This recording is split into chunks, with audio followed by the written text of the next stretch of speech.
Olá, turma do segundo ano de ensino médio, tudo bem com vocês? Meu nome é Alan Pacheco, eu sou professor de Geografia e hoje eu vim aqui ajudar vocês na resolução das questões do bloco 4 de Geografia. Mas antes, é necessário que vocês façam a leitura atenta do texto. O texto de Geografia do bloco 4 trabalha com população, estudo demográfico. Ele inicia com a definição de demografia, para logo após ele trabalhar com os conceitos de população absoluta e população relativa. Resumidamente, população absoluta é o número total de habitantes de um lugar, de um local, de um município, de um bairro, de um país, enquanto que população relativa é o mesmo que densidade demográfica, ou seja, é a população por quilômetro quadrado. Então, a população de Búzios, no último censo, que foi de 2010, foi de 27.560 habitantes. Para eu achar a população relativa, eu vou dividir essa população de 27.560 pela área do município, que é 70 quilômetros quadrados. Quando você faz essa divisão, você chega ao número de 393 habitantes por quilômetros quadrados. Então, Búzios, ele é um município altamente povoado. 393 habitantes por quilômetro quadrado. Lembrando que a média nacional é de 22 habitantes por quilômetro quadrado. Após isto, o texto vai trabalhar também com os conceitos de taxa de natalidade e taxa de mortalidade. Taxa de natalidade representa o número de nascidos vivos por ano a cada 1.000 habitantes, enquanto que a taxa de mortalidade representa o número de óbitos, ou seja, o número de mortes, para cada 1.000 habitantes em um determinado ano. Chamamos de taxa de crescimento vegetativo a diferença entre a taxa de natalidade e a taxa de mortalidade. Então, se a taxa de natalidade for maior que a de mortalidade, nós falamos que o crescimento vegetativo foi positivo. Porém, se a taxa de mortalidade for maior que a de natalidade, nós falamos que o crescimento vegetativo foi negativo. Logo após, o texto vai trabalhar com pirâmide etária. Nós estamos falando aqui, então, de estrutura da população. Pirâmide etária é um gráfico que divide a população de um país, de uma cidade, de um estado, por gênero, homens e mulheres, e por faixa etária. No gráfico deste texto, existem duas pirâmides etárias. A da África, do ano de 2006, e da Europa, também do ano de 2006. A parte de baixo da pirâmide representa a população jovem, que vai de 0 a 14 anos.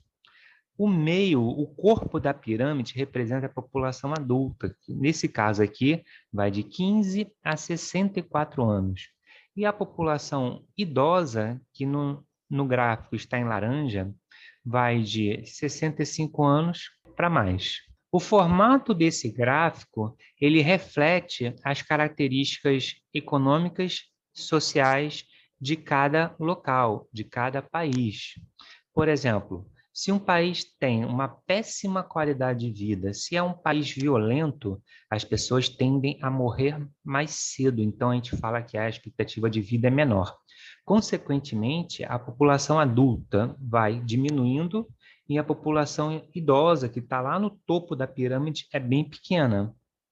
Por outro lado, se um país tem uma ótima qualidade de vida, as pessoas têm acesso a alimentos, a tratamentos médicos, as pessoas vivem bem, o corpo da pirâmide aumenta e o topo, o ápice que representa a população idosa, também aumenta. Já na parte de baixo, ela vai refletir a taxa de natalidade existente em cada região. Então, se num país ou se no continente tem uma alta taxa de natalidade, a base da pirâmide é mais larga. Porém, se essa taxa de natalidade for pequena, a base da pirâmide ela será estreita. Por fim, o texto finaliza falando da estrutura da população por atividade econômica. Ele começa conceituando o que é a população economicamente ativa. Então, é muito importante que vocês façam a leitura deste texto, para apenas após nós chegarmos nas questões. Questão número 1, é uma questão de vestibular. Um estudo sobre a dinâmica e a distribuição da população de uma determinada área é realizada a partir do conhecimento e da compreensão de seus indicadores demográficos. Em relação a alguns desses indicadores, analise as proposições abaixo. Então, nós temos ali 4 afirmativas, falando sobre densidade demográfica, taxa de fecundidade, taxa de mortalidade e crescimento vegetativo. Lembrando que tudo isso está no texto. As alternativas verdadeiras são... Então, você vai assinalar a letra que mostra apenas as afirmativas verdadeiras. Questão 2, também de vestibular. Com base na tabela que trata da população absoluta e relativa dos países mais populosos do mundo em 2002, e nos seus conhecimentos sobre o assunto, assinale as proposições corretas. Então, nós temos aqui, ao lado da tabela, 5 afirmativas. Algumas são verdadeiras, outras são falsas, e você vai marcar a letra que demonstra apenas as afirmativas verdadeiras. Questão 3. O envelhecimento da população está mudando radicalmente as características da população da Europa, onde o número de pessoas com mais de 60 anos deverá chegar nas próximas décadas a 30% da população total. Graças ao avanço da medicina e da ciência, a população está cada vez mais velha. Isto ocorre em função do... Por que a população está envelhecendo na Europa? Vamos assinalar a afirmativa correta.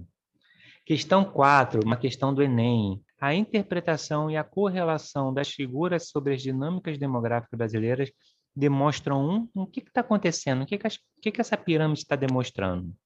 Você vai assinalar a alternativa correta em relação a isso. A seguir, vem um novo texto falando sobre as teorias demográficas. É muito importante também que vocês façam a leitura desse texto. Começa falando sobre a teoria malthusiana. Depois, vem a teoria neomalthusiana. Façam a leitura atenta. E termina falando sobre a teoria reformista, né? Também conhecida como teoria marxista. Após a leitura dessas 3 teorias, vem a questão 5. Observe a charge. O ritmo de crescimento demográfico da espécie humana perante os recursos naturais disponíveis no planeta gera polêmica entre cientistas há pelo menos 2 séculos. A ilustração expressa uma perspectiva sobre o crescimento da população mundial coerente com a seguinte teoria demográfica. O que vocês terão que fazer aqui? Vocês vão observar a charge. A charge ela é coerente com qual das teorias demográficas? Então, você vai marcar a letra A se você achar que é liberal, B se achar que é malthusiana, C se achar que é marxista e D se ela for neomalthusiana. Número 6.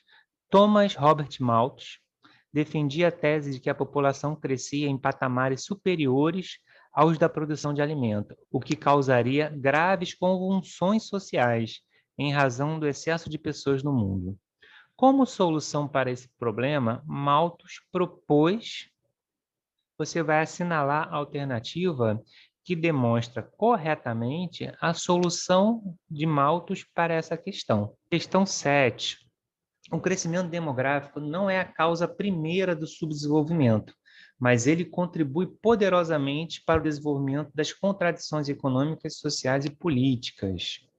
O número de camponeses sem terra e de desempregados não cessa de crescer, certamente para o maior lucro a curto prazo dos industriais e proprietários fundiários, mas as tensões sociais não param de se ampliar. O aumento da população não é excessivo, senão em relação a um crescimento econômico restrito. O impulso demográfico não teria tomado tal velocidade e engendrado tais dificuldades se a natalidade tivesse progressivamente sido reduzida pelos efeitos do desenvolvimento econômico e social. Esse é um trecho do texto do Yves Lacoste, né, no livro Geografia do Subdesenvolvimento. A partir desse fragmento e das teorias sobre esse assunto, considere as afirmativas abaixo. Então, nós temos aqui 3 afirmativas. Você vai assinalar a opção que mostra apenas a ou as alternativas corretas. Bom, por hoje é só. Eu espero que eu tenha ajudado a vocês. Bons estudos e até um próximo bloco.